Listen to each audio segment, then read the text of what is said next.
לומר לכם את האמת, עברתי תופת שלא חשבנו ולא ידענו נגיע למצב.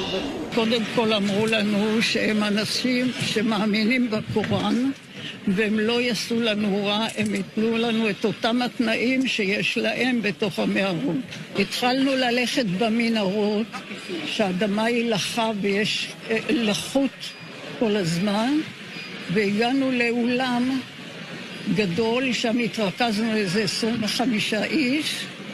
אחרי איזה שעתיים שלוש הם הפרידו מהקיבוץ שלי, מקיבוץ ניר עוז 5, ואת אותם 5 שמו בחדר לחוד.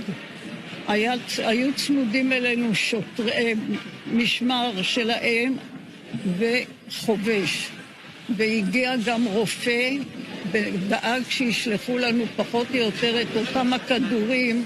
שכבנו